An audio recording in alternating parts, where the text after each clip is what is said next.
the reason why we selected Kardec is because we all can be on the same page as we read the book. So the hard copies of this book may vary a little bit because of sometimes, the hard copies, they bring some notes from the translators or from the editors. But in Kardecpedia, then we all can be on the same page. So on your browser, all that you have to do is type www.kardecpedia.com.br/en, and then you will be on the version of the web page in English. Evidently, there are some other languages over there, but then once you get there, so you just start the spirits books on the search field, and then the book will come up. Sometimes it does come up like links, but you just click in one of those links and then you will see the spirits book. And if you go to the index right here on the left side, then you find, book 3, Moral Laws, is, the topics that we are going to cover starting today. And then as soon as you hit there, then you will see, you are in so and so. So that's very easy, very simple, and free of charge. And a good reminder for the group, this is the Spirits book is one of the 5 books that Allan Kardec put together, following this very, very meticulous pedagogical methodology, given the fact that he felt he had to do that. And, he had like thousands of messages from the spirits, and he felt like he had to organize. So he was very careful as to what question to ask, how to ask, and select from the answers that he was giving the most consistent, the most logical answer, the one really making sense. And I would like to remind you all, Allan Kardec, he was following, in order to put all this knowledge together, he was following this criteria. He was very serious about that criteria. It had to be true. Is it good? Is it useful? It is relevant. And if it was reasonable, logical, if it does make sense, must be realistic and have a purpose. So it's a very, very thorough process and a very good pedagogical methodology. So once you open up the moral laws topic, this is what you see. So you will see exactly, on top of the web page, where you are. But before we go there, let me show you how many laws we have and which ones we are going to study. So all of those are the divine or natural laws, worship, labor, reproduction, preservation, destruction, society, progress, equality, liberty, justice, love, and charity. So this is the list. We are going to study each one of those, and you will see how fascinating, how organized, how ingenious and perfect the Creator and His creations, are. So with that, once we open the link on the divine or natural law, this is what we see. I'm gonna jump to the web page in a minute, but before then, I would like to mention how I would like to do this study, how we thought this study should be. It should be as dynamic as possible. So we are going to read one question, and then as a group, we are going to comment to say what we think the answer might be. And once we have a good discussion as a group, then we read the answer, and then we comment again whether or not, you know, we agree, or it does make sense, or you know, whatever we think and about it. Okay, so I'm gonna read the first question. What is a natural law? And with that, I'm gonna open to the audience. Whoever wants to make a comment, what do you think the natural law is? A natural law is? Does anyone want to comment on it? I'd like to speak something about that, Anna, if I can. Yes. I think we should remind people here that Allan Kardec, when he speaks about laws and natural laws, is speaking, and he comes to the conclusion through the Spirit's teachings that the scientific laws, the physical laws, have to be of the same nature as spiritual laws or ethical laws. They can't contradict each other. That's why nowadays science is approaching spirituality and confirming these laws. When they say, look, spirit exists. When you go beyond the grave, things are not like some religions say, but things are like that. So these laws must be similar. Otherwise, this contradiction is what has made lots of mistakes, made people make lots of mistakes throughout the centuries, right?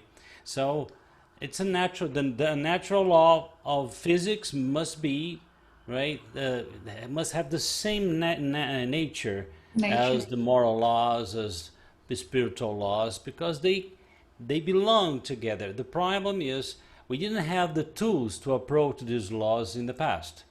And then as mediumship was kind of peddled all over the world, right, this kind of information came through the mediums all over the world, and the spirits coming saying about things that on one side they denied some rules religions asserted, and they revived or put other rules that people, science and religion, had never tackled. So that's about this is what the Allan Kardec or the spirits want to say when they mean when they talk about natural laws, right? Because if it's not natural, spiritists will have to put it aside. For example, reincarnation. If reincarnation one day comes to be something very irrational, very illogical, and even science has no clue about that, we would have to think it over and we'll come to the decision that, okay, reincarnation is something that we have to put aside. What's not happening, right? That's it. Yeah, I agree. You brought a very good point. It has to be consistent with everything else that is part of the creation, right? So we cannot have any type of conflict or something like that. Yeah. So does anyone want to comment or say something what you think a natural law is? Come on, one at a time.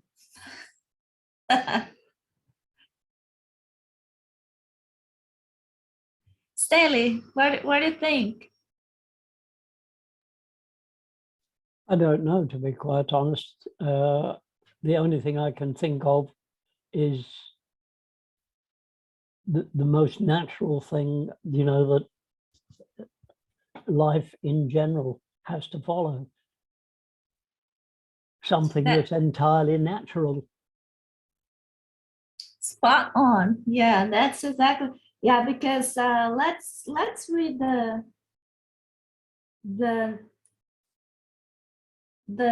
answer. Does anyone want to read the answer? Livia, would you mind? Okay, I can. I don't know if my English is very good, but... Of course it is. We're here. What is natural law? Natural law is God's law. It alone ensures the happiness of human beings. It shows them what they should or should not do, and they only suffer when they deviate. Deviate. Well, So, look, it's something interesting here because we need to know what law is, what and why law, does law exist, you know?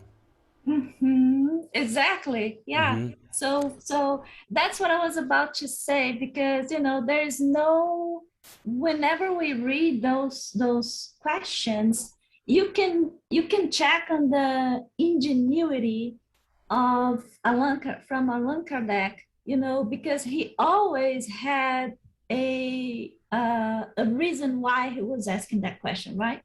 So there was always something behind on his mind, and he was looking at something specific. So he was kind of, okay, so how the society is organized. He was looking for order, what the spirits were thinking about, how we should be organized, how we should organize ourselves. So naturally, as a human being society, we evolved from, cavemen to small towns and small villages and big cities. And today we have those laws over here, like the when I say laws, not talking about the natural laws, but talking about the laws that we have for ourselves. We have those because we found out pretty soon that we had to have some organization. We had to follow some guidance, to kind of have a, Social life. to socialize, exactly. So, but bear in mind, if we've done this, it was because somehow in our consciousness, back, in the very bottom of our consciousness, it was kind of, we were copying and paste a model. Can we say that, Luis? You think Yeah. we were trying? You see what I'm saying? Yeah, no. One thing I'd like to remind people is also when they say God here, they're not talking about the anthropomorphic God, but they're talking about the first question in the Spirit's book. What is God? Allan Kardec didn't ask who is God, but said what is God? And God is the primary intelligence, right? Cause of all things.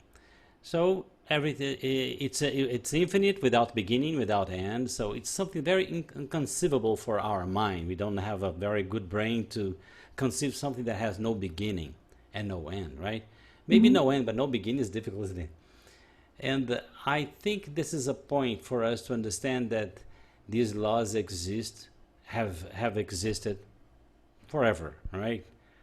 And this point of society, when you have a second person living along with you, you need law.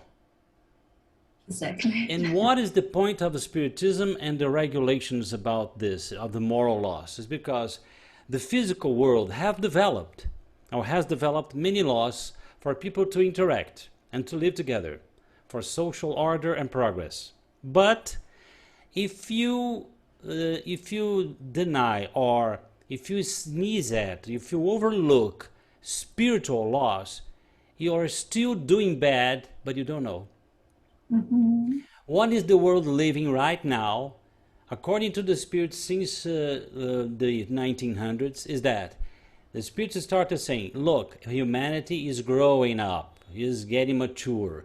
If you don't know, pay attention to his spiritual values, right? Suicide, right? And all kinds of mental disease will spread all over the world. What happened? This. So this is what I think is incredible. In 1900s, Allan Kardec didn't believe the spirits when they said, look, you don't believe Allan Kardec, but in the near future, children will suicide. Allan Kardec, oh, come on, guys. No, things not going to happen like that, because the spirit will have to be recognized. So it's a natural law, the existence of, for example, when I think bad about someone, I'm hurting that one and hurting myself. Who said that once? A guy called Jesus Christ. Because the Jewish people had already been living the law for 1,500 years, and Jesus said, okay, to the old guys, they said, you can't kill, you won't kill. But to you, I say, if you think something bad about someone, you are already the judge of yourself. And now science is clear when they say that when you are angry, when you are outraged all the time, you are poisoning your own body. So you are being the judge of yourself and hurting your own body beforehand, before achieving anyone with your bad mental attitude. But of course, Jesus Christ couldn't speak about mental electromagnetic field of mind or quantum physics. He wouldn't explain this kind of thing. But this is it. So these laws are here, are everywhere, but we need to know, to get to know about them. Otherwise, we will go on hurting each other. I think the carpenters are.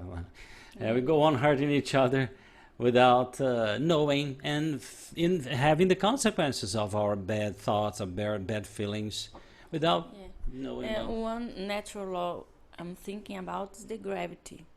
It's a natural law. It's a God's law in every planet. I think not every planet the same way it's here, but it's a natural law, the gravity. So if we go against the gravity, we suffer, we die. If you jump out the window here, the third floor, something bad's gonna happen. Apply. Yeah, that's that's like another natural laws. It's not a penalty, right? It's just it is what it is. I mean, it's the consequence of it. So for me, and please correct me if I'm wrong, but the way I see it, it's more like everything that does not come from the man in any time, it's a natural law.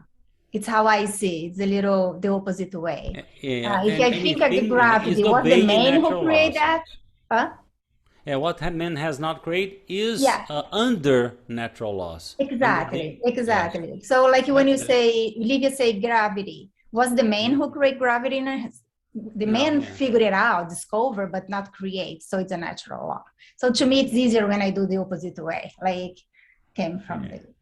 But when it comes to moral laws, which is a very strong name for today, right? I like to say ethical laws, right? Because people may think of moralism. No, ethical laws are the laws we are unraveling by studying the Spirit's teachings all over the world.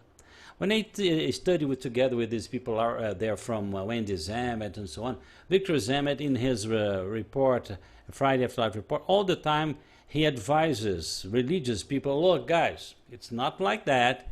According to our researchers here, talking to spirits all over the world, the laws, they do exist. For example, the cause and effect law, right? The so-called quote-unquote karma. But it's not the way some religions say it's been applied. So this is it. These teachings, they haven't come to battle, to struggle against any religion or science, but they've brought lots of truths, right, that need to be addressed. Otherwise, things can get very dark in humanity. That's happening, right? Yeah. Very good. So are we ready for the next question? Is God's law eternal?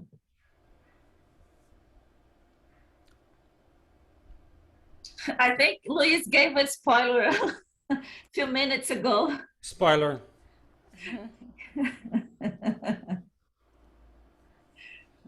Yeah, so what do you think? Tim, what do you think? Is God's law eternal? Good question. I would say maybe. Is God's law eternal? Yes, I would think it is. Yeah, that's a good thing to say and to think, really. There is a reason why you think yes? No, I was just I was contemplating as you look at the different levels and dimensions, if there would be any slight difference or interpretation, but it should be eternal. Yeah, I think you outsmarted the thing, Tim. Yeah, because it depends on which law you're talking about. Yes. For example, some physicists in the past, they thought they were discovering universal laws in the classical physics. But the spirits, through Chico Xavier, they used to say, no, these laws were created by those spirits who created the earth. The universal laws are more profound than those. And now quantum physics is saying exactly the same. Classical physics is good for, day-by-day activities. But for profound macrocosmic and macrocosmic things, it doesn't work. It doesn't work. It works for this three-dimensional life we have here, but it doesn't work for other dimensions. Exactly what you're saying. So the people, they said, well, these are universal laws. These are God's laws. Some physicists used to say this, but they were wrong. They was not exactly God's laws because they were minor laws. So it depends on the law we are talking about indeed. Yes, good. Very nice. Yeah. And the other point as well is when we compare to the human law, it's so easy to see what is the one that will, is here to stay and the one that is rather temporary stuff, because, our law is going to evolve as long as we do evolve, right? So it will change across the years, like things that we used to do like 100 years ago. It's inconceivable today, right? You cannot do it today. But it's not, that doesn't happen to the God's law, to the natural law. So it is from, billions of years ago, and it will continue to be true, right? So is God's law eternal? So the answer could not be shorter. Like God. It is eternal and unalterable, right? So it's look. That is one thing that I like us to pay attention and think. There are some questions, and you will see. It doesn't matter if they are short questions or long questions. Sometimes the spirits, they are very, very. They want to be accurate, but they are so short. Like, guys, that's it. Like, take it. That's it. There's nothing else to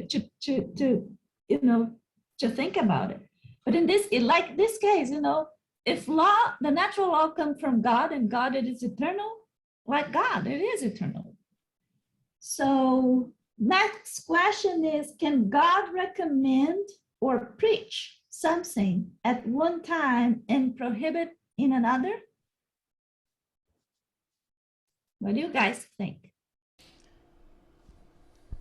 Yeah, remember this question. Allan Kardec was always worried about the religious people who got those words and these teachings from the spirits. So this question, I think, is very much directed to this kind of preaching what God forbids, what's not, what doesn't. So I think it's some message for this kind of approach too. But I don't know, let's go. Let's see if I can do that. Does anyone else want to say anything? Anna. Go ahead. God is perfect. Everything that he does is perfect. And even think that everybody can use your laws. And when we want to be with harmony, we need to abide these laws. Not because we are punished if we doesn't, but it is important to find the peace, the good quality of life, because God God, everything that God does is correct. Our life in many times is not correct. But we insist to stay in the same things that we do every day. We are zona de conforto, how I can say in English. Comfort zone. In the Yes. comfort zone, yeah. And we need to do anything we need to get out of this kind of life. Very good point, Maria. A very good point. Can Go I ahead, just Jessie. add something to Maria? It's just a personal opinion. In this case, it's going to be my feeling. To me, God is not he or she or an old man in the sky or somewhere. I see more as a universe or what else, as Luis said, the intelligence. So when the beginning starts, right? The real beginning. Just to show that is, for example, in my opinion, to be more a universal, I would not say thing, but I would not say he either, if that makes sense. Sorry if it doesn't, but if that makes sense. But definitely what I feel as a person, every time I don't follow the natural law, yeah, you always have bad consequence. And Maria is totally correct that we insist in these mistakes, we insist in these behaviors that take us usually to a bad result. And we have some trouble to come back, I think, sometimes. It's my own experience. That's what I feel. I think a very practical example of this, I always have. I was talking to Liv about a student of mine. She's Catholic. She's very dedicated, devoted to her religion. She goes to church almost 4 times a week. But she has some spiritual behavior that makes her suffer a lot because she's kind of medium, you know. She has very strong dreams, and she's very confused because she has had very bad dreams. She has very confusing situations, and at the same time she's devoted to God, or quote unquote, because of the church, you know. But I find, after many years talking to her, I found the moment, an opportunity to speak to her about some spiritual problems that she was having because of her behavior in her personal life, in her private life. And everything made made sense for her so strongly that she came to her senses and started studying something about the spiritual things, because she's been suffering so much. Because look, the person can be very good at heart, a very warm, loving person, but if the person doesn't start at the stage of evolution in humanity is now, if we don't start getting to know about these things, we're going to make many mistakes, and the mistakes come as a consequence. And there's a lot of suffering, a lot of difficulty. Sometimes a difficulty that can be solved with just a little piece of knowledge of the spiritual things. So what I'm doing is not so good. No, it's not so good because of this. You are tuning in with very bad entities because of this, and that, right? That's why you're suffering this. And instead of taking lots of psychiatric medicine, she started getting better. Oh, why? Yeah. So I changed my mind. I changed the way I behave. So that's it. These natural laws, nowadays, it's time for us to get to know about them, because otherwise there's a lot of suffering.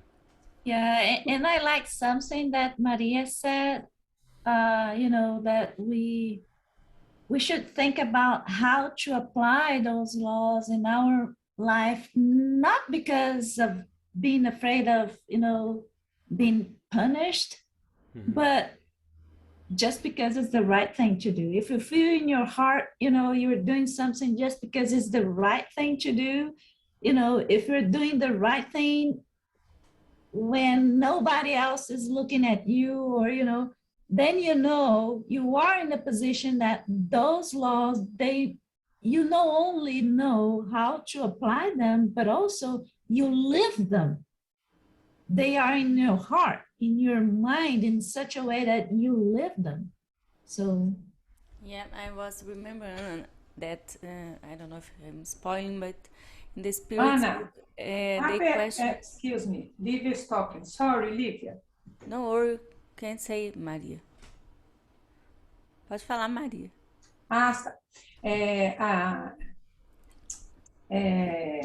Nobody today can say, I don't know what the right thing to do. Nobody, because if I don't, that the other people makes to me one thing that is not good for me, sure that this thing is not good for the other one. Can I say what you want to say, Maria? Maria is trying to say, don't do to the other anything that you would not like somebody do with you. So it's the way. Yes. Exactly, Maria. Yes, that's correct. Because we are a child in about spiritualism, and we are learning today how to be a human being more spiritualistic. Yeah. And the truth, the good, is the same thing that I need and you need. We can't do a mistake with this knowledge. And when you ask if about the God's natureza de Deus, how I can say God's Nature of God. nature of God. When Josie talk about if is he or is she is what we don't know, Allan Kardec asked to in the spirit books the question 3. He asked, can it be said that God is infinity? The answer was an incomplete definition. Poverty of human speech incomplete to define what transcends human intelligence. When we don't know if it's he or she, our intelligence is not able to know what really he or she is. But we know that he is perfect, that he is another things that we can say, wait a minute, please. We can say that is eternal, unchangeable, immaterial, unique, all-powerful, and another things that good is. That is your attributes, all right? Then see if he or she is everything of we can learn in the Spirit's book, we can say that when he created us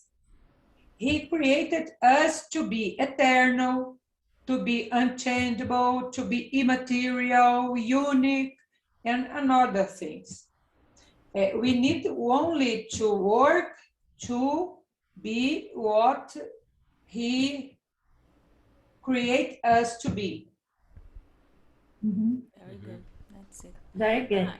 Yes, I was thinking that they question in the Spirit's book, where God put His law in us. They say in our consciousness. So we have those laws inside us, as Anna said.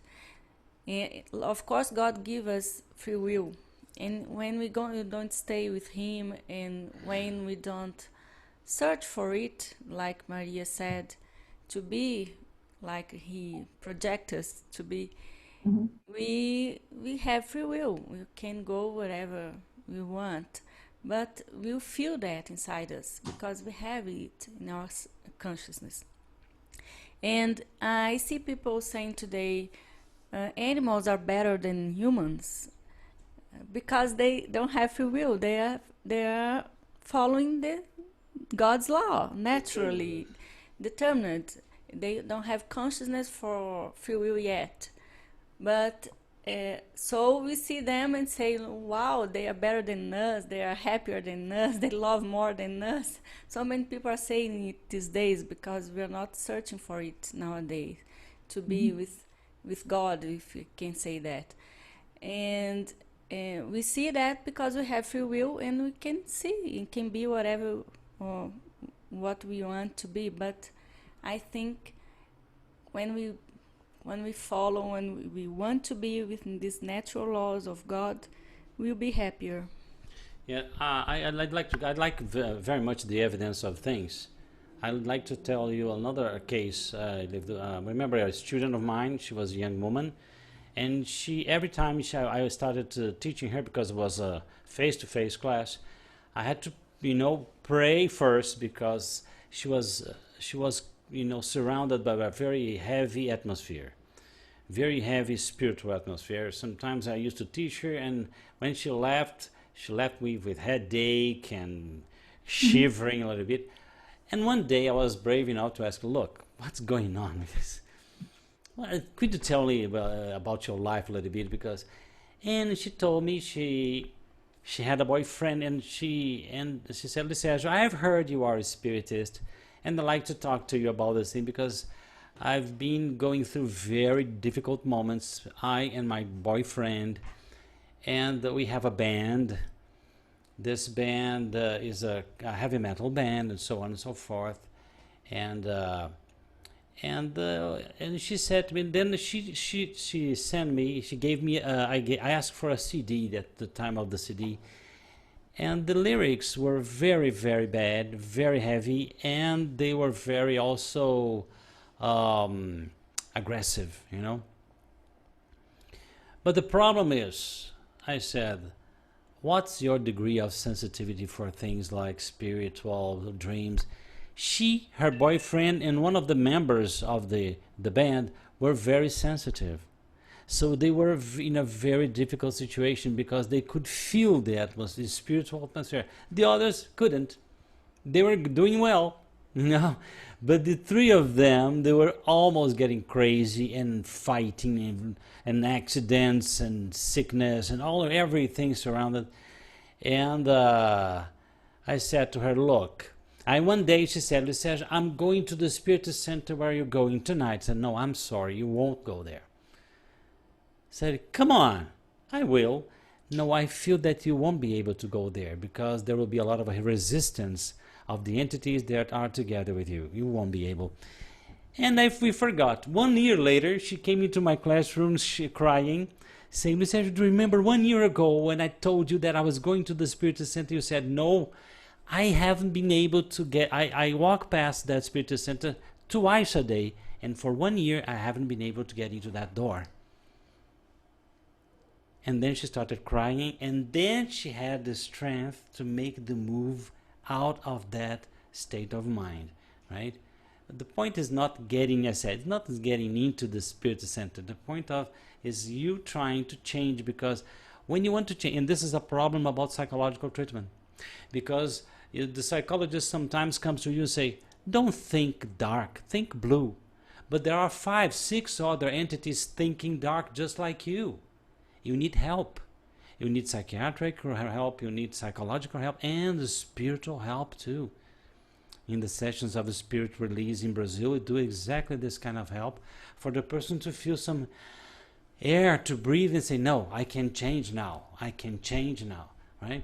And I think in the United States, if responsible groups started doing this kind of thing, would be, a wonderful piece of work for Americans to work on, because it saved them so many hundreds, thousands of people's lives here in Brazil, the spirit release meetings, because sometimes the person is having the psychological treatment, is having the psychiatric treatment, but the person doesn't have the strength to stop that heavy influence on them. Understand? So, oh, okay. I'm just saying this because the moral laws are applied to the situation. They were as young men, young women. They were just having fun, right? Playing music. But for them, to the stage, the spiritual stage that the three of them had, it was not so good, right? Sowing in people's minds such bad ideas. They were feeling the return immediately. Yes, and so I remember they started doing charity, voluntary work on weekends. Everything changed their lives. They put everything on tracks again. They went on with their bands with better lyrics. But that's it. I think it's. Can I add something, Luis? Can I, Anna, before we change subject? Yeah, go ahead. One thing that I think is very interesting and at least helped me a lot, it's nowadays we have the knowledge. I'm not a scientist, I'm not a study person too deep, but we know about frequency, we know about vibration, and we understand when it's like a radio station, right? If you wanna listen a radio station, you need to get the right frequency. In that we know nowadays that the whole universe and everything around us, it's work on frequency and waves. And when Luis helps me, like when Luis say that, for example, his student, she was always in a low frequency, always think bad words, bad feelings, probably feeling angry or mad with somebody, not really higher feelings. And because that, I think you attract, like the attraction law. So it's everything, it's interconnected, and everything happen together. So that's what I see, that helps me like understand, like, okay, how can I be a better person as well? It's like, try to have good feelings, try to have good thoughts, because that's what I am going to vibrate for the universe. And the universe is going to bring me back, because it's the attraction law. And when I am higher, I attract higher and better energy, feelings, and people around me. So I don't know if it makes sense, but it helps me a lot, like to watch myself and think about its energy, its frequency. It makes a lot of sense, because bottom line is, the natural laws that will apply to us, because we are not human beings living this spiritual life. We are spiritual beings having a human or living a human experience. As such, the natural laws that will apply to us, by all means, at all times.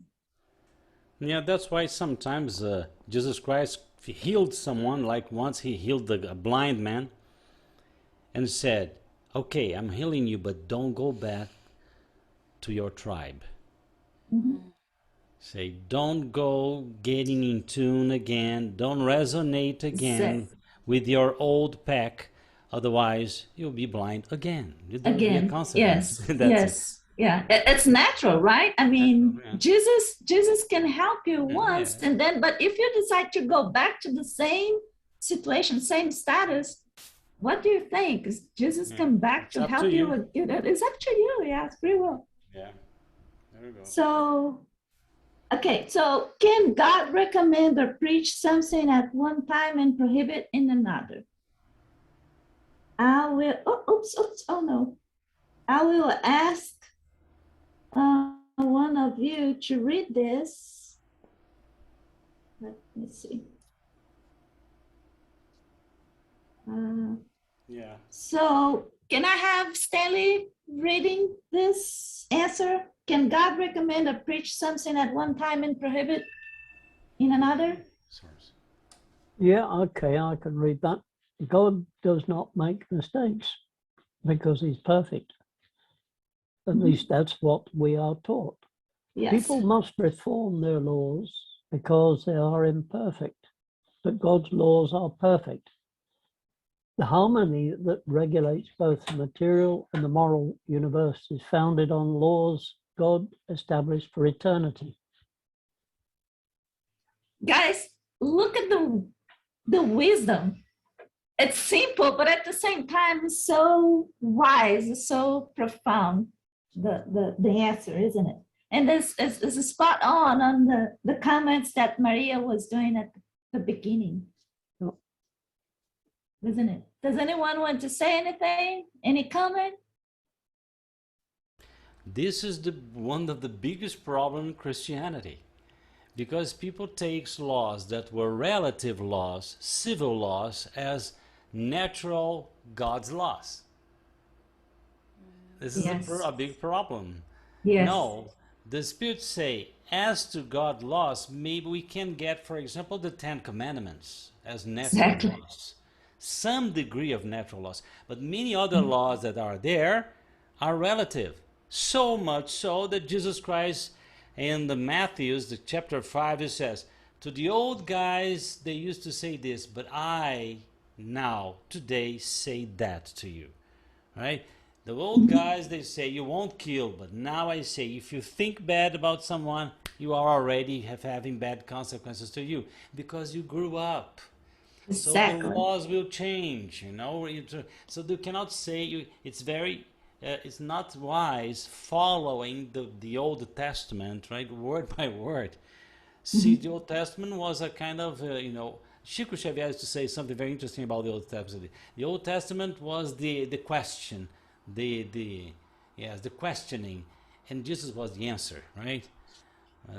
So something like this, which I think was very interesting, but you know, make mistakes because of this a lot.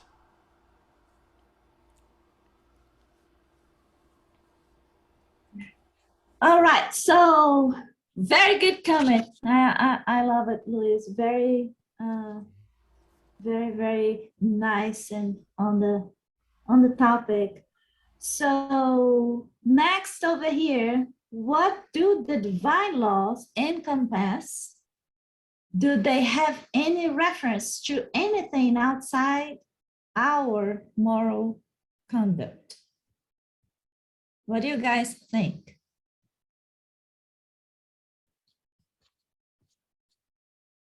I will pick someone to make a comment. A voluntold. Sorry if I mispronounced your name.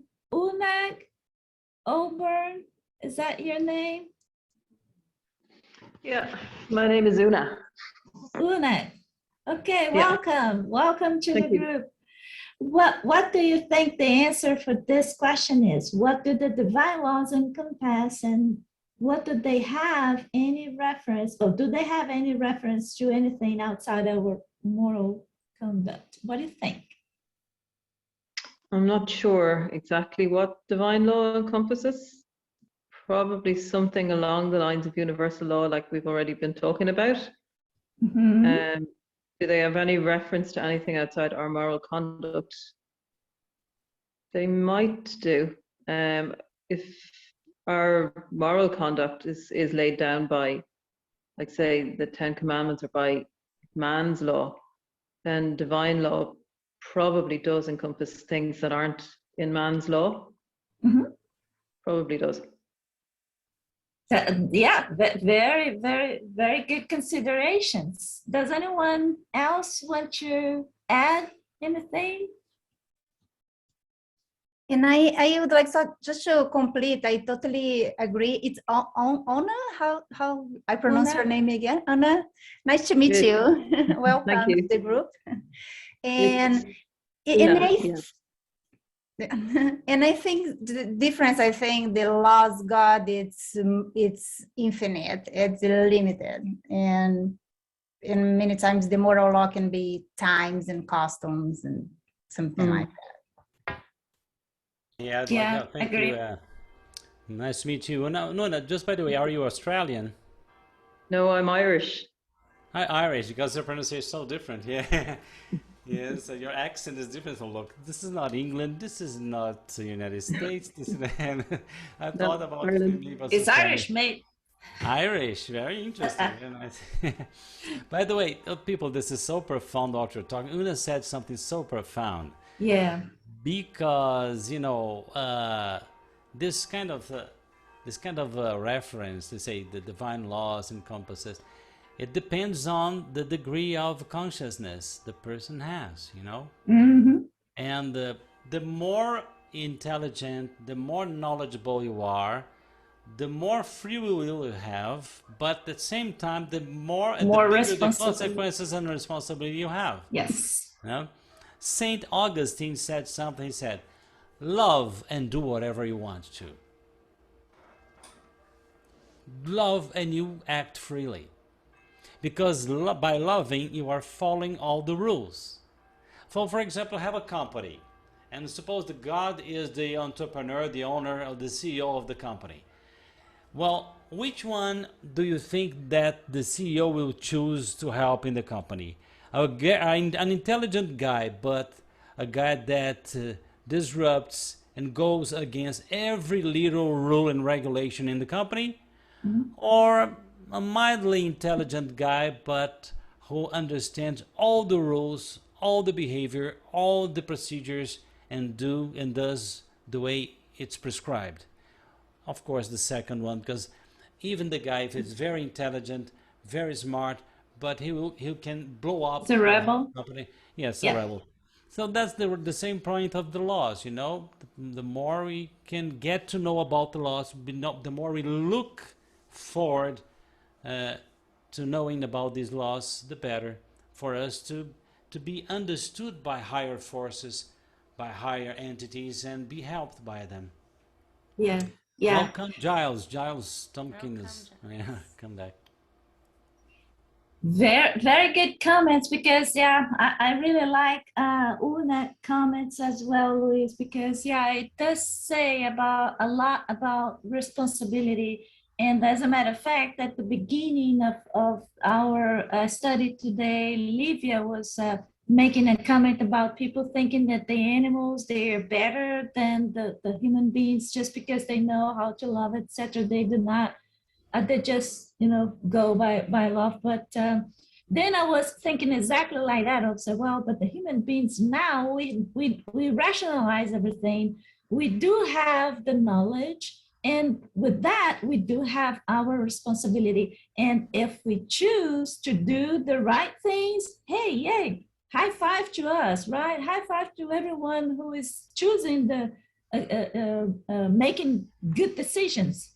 But how about the ones making bad decisions? So it has a lot to do with how evolved we are, right? And okay, so Una, would you mind? Let me see. I think Giles wants to say something. Say what you said, Giles. Oh. Yeah, go on. No, there's just Mark Twain said, if heaven went by merit, you would not be allowed in, but your dog would. Yeah. And as for animals being better than humans, it's absolutely not true, because we are, let me see, the next stage after the animal stage, and between each type of being. So first it's gas and mineral, then it's plant, then it's animal, then it's human. Yes. I don't want to get into what happens after human, but that's described as well. Yes. But in each case, a grouping of spirits, compatible, voluntary spirits, takes place, which makes a much bigger spirit. Yeah. And then that new big spirit becomes a human, from the talking from the animal stage. Mm-hmm. So the first time around, that big new grouping of animal spirits, which has become a human spirit, you can't expect much from it, because it is full of animal viewings. But then the highest animals have certainly the capability of developing karma among themselves, because your dog knows when he's being bad. Your tiger that you've raised knows when he's being bad. So karma obviously is something that comes bit by bit, And it's impossible to believe that karma arrives during the plant stage. Plants just grow, and they don't care what gets in the way.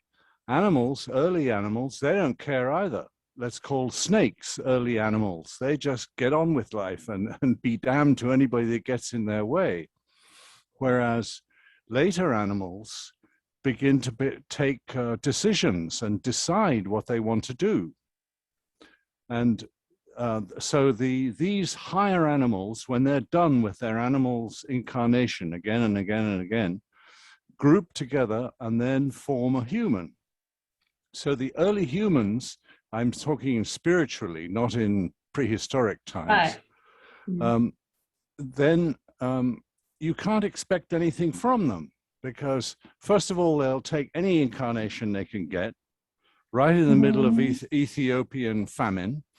They don't care, just give me an incarnation as a human. And then it goes round and round and round. And I don't think they have any much of a in-between life in incarnations. That's just me thinking. Probably not. No. That's just me thinking. No, but and there's a point on that. Very Yeah, interesting. there is. Yeah. The spirits that usually communicate through mediumistic groups and books and channeling, they said that when the spirit is very primitive, they, as soon as they discarnate, right, they get together, they stick with their families, because they don't know how to, move around in the spiritual realms. So, who is this?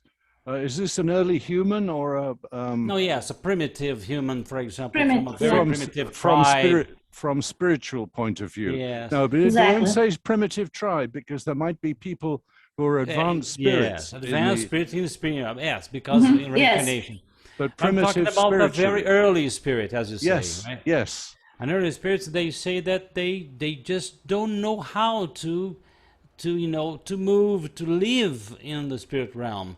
So they stick with their families, and as soon as they can, they reincarnate again. Right? Yes. As soon as they have the opportunity. Right. So it's very compatible with what you're saying, indeed. And it's my belief that that there's an Indian master once said, you need 1 million years incarnated as a human to fill the human experience, as long as you don't take any measures yourself. And that is the thing that distinguishes animals from humans, the ability to train oneself and discipline oneself. You'll never find an animal in nature that teaches itself to, I don't know, do ballet, because it's not in their nature. Now it doesn't. If it's associated with a human, then things are different. But and that's a story I would love to hear more about. If anybody can tell me what the far end of animal incarnations are when they've associated with humans. I'm Do remembering you, can I that. just say one thing? I think that's very interesting, and Gillis bring that up. Charles. And maybe it's a good homework for us, because we are here studying spiritism, and based on Allan Kardec's book. And to be honest, I have read all the books. I don't remember if Allan Kardec specifically say something about the animals. Yes. I know Chico Xavier did.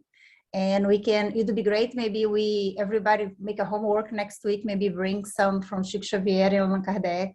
Or I imagine Luis probably. Some reference. That probably know. On it. But it make me curious now what is the opinion, since that's the foundation of our studies here. And I think it's very interesting. We should. I remember Emmanuel go saying, deeper. Chico Xavier's spirit guide, saying exactly something that Giles was referring to.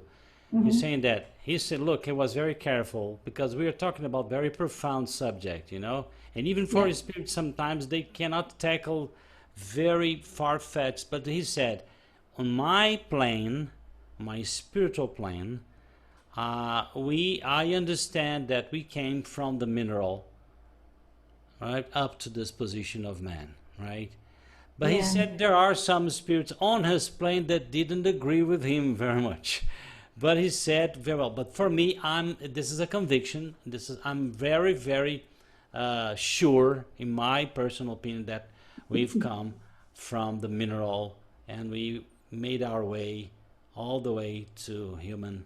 Yes, and it remembered me that in another Chico's book from André Luiz, he said that we are here in the world, most of part learning to be real humans with humanity, and another part becoming angel, but a small part. That's very little. Very I'm small sure. part.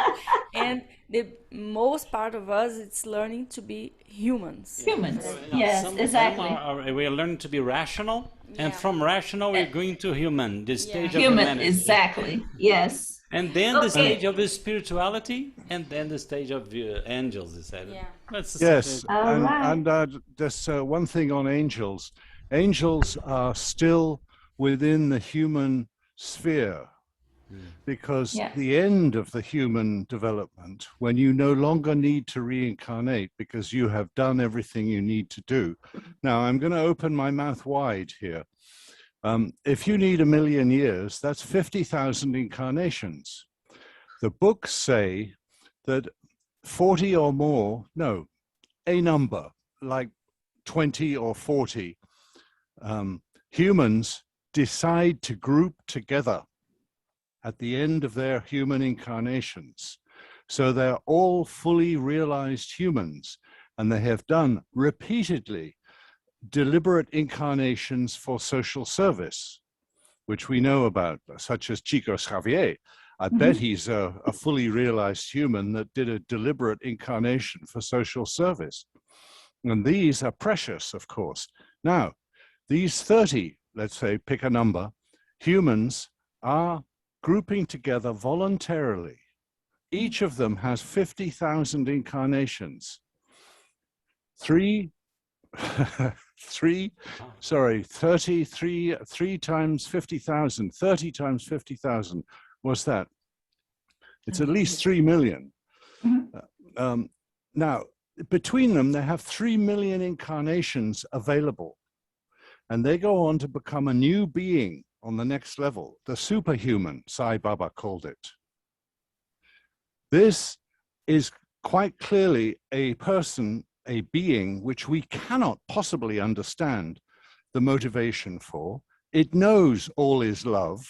I call it because who knows if there's sexual orientation there. They may have other problems. But the one thing they will not do and cannot do is go back and interfere with humans. Because if you have 3 million incarnations in you, how can you possibly give importance to any one of them?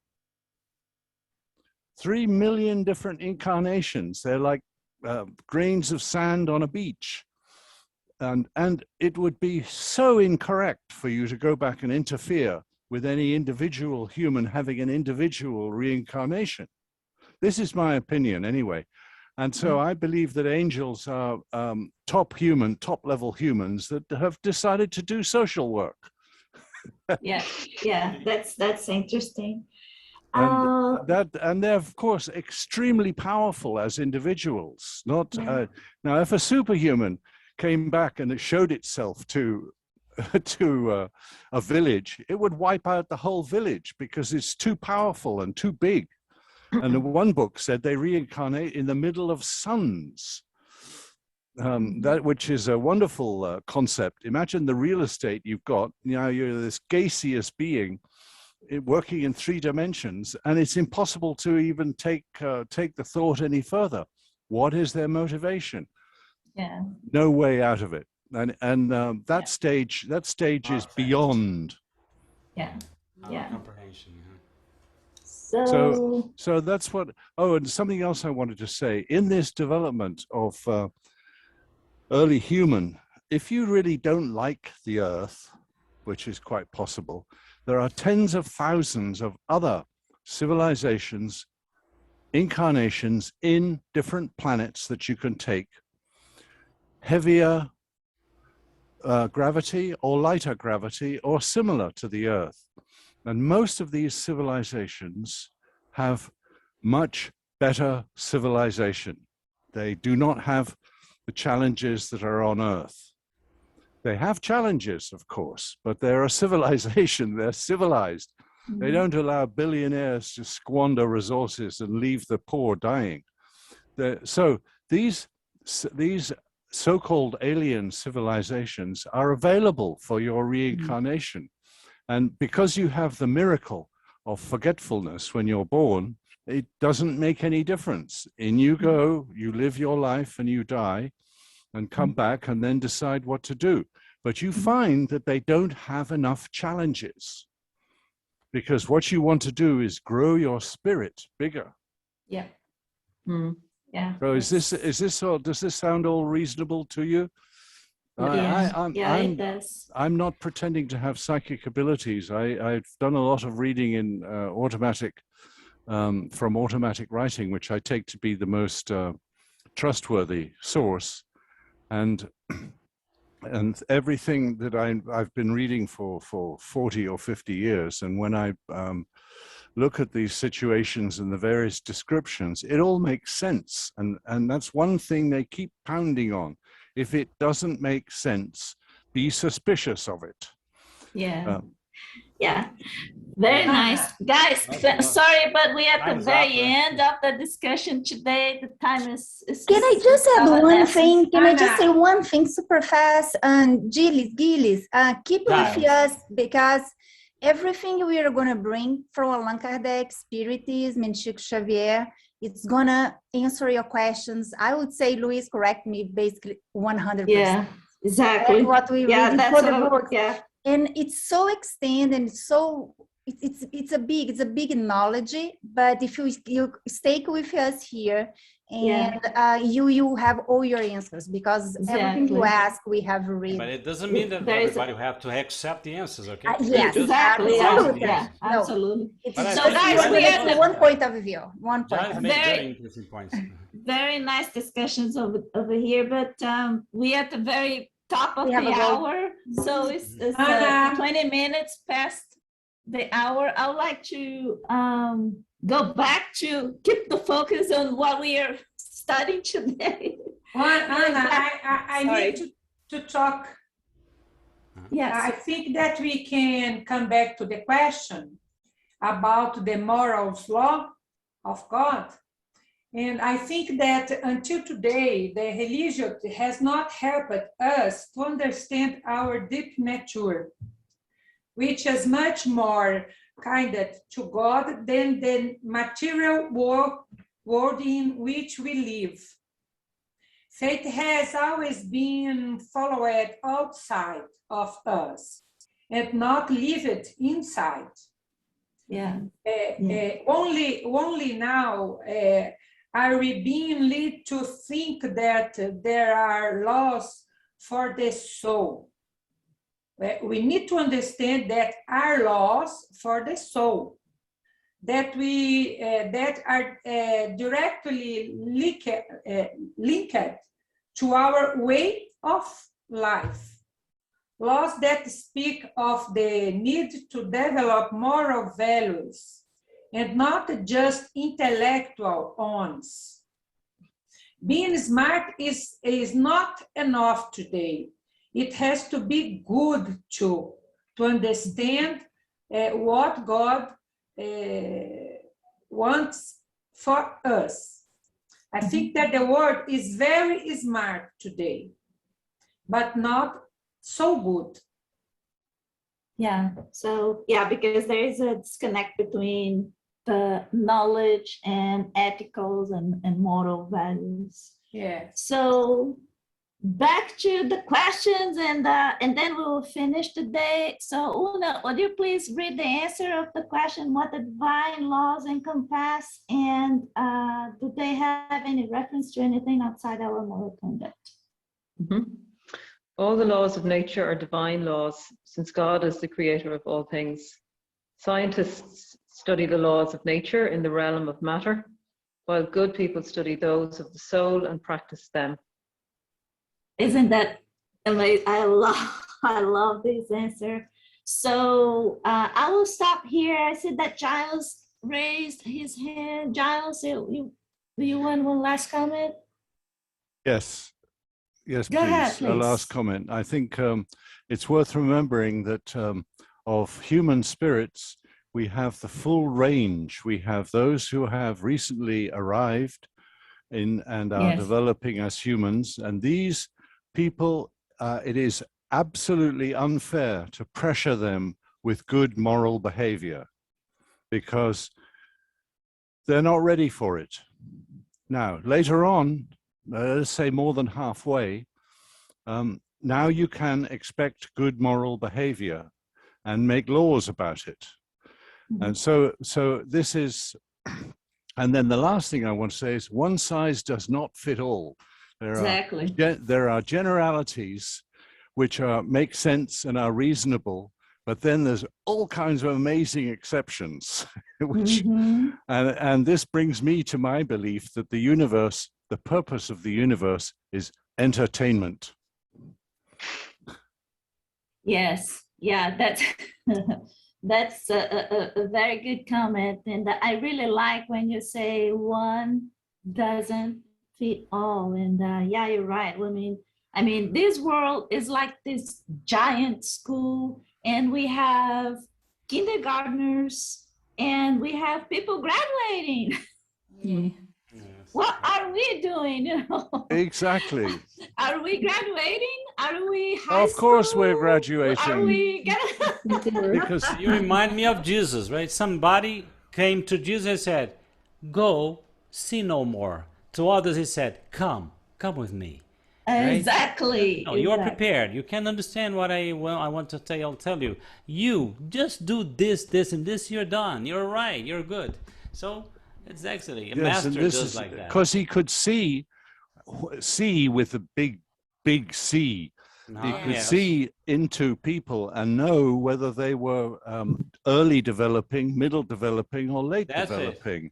And then the late developers are the ones that all the teachers are looking for. Yeah, and that's Castro. what makes you a true master, right? You are a true master if you can do this, because you you are, yeah.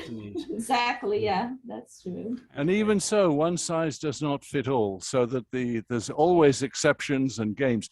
But there's a rule. You cannot jump ahead. You can't say, oh, I repent, and now I'm going to go and miracles. Jump. Miraculously, No, you have to have you have to fill your experiences. Become an angel next weekend. Right? Exactly. Okay, guys, I'm sorry to talk so much, and thank you very much. No, please do participate. That's what we want. We want to promote this kind of discussion because look, I learned a lot from you today, and everybody else, comments. I mean, that's the intent. If we are here to talk and share experience, share knowledge, and please do that kind of participation because that's exactly what we want to happen. Go ahead. I'm sorry, I had network problems. Made me very late. I just couldn't get on the internet until whenever I got on. So that's good. But we are here waiting for you on next Saturday, September the 11th, and we'll have Craig again. Reminder, we're going to have Craig again talking to us. And then the following Saturday, we'll have our studies about moral laws because there is still a lot for us to learn about it. And Sonia will be back and talking to us on a Q&A session. So thank you all for this wonderful, wonderful discussion. Thank you, Luna. Thank you, Stanley, for the participation. Guys, come back next time and we'll be in touch. Thank you. Have a good one. Okay. Night. Bye.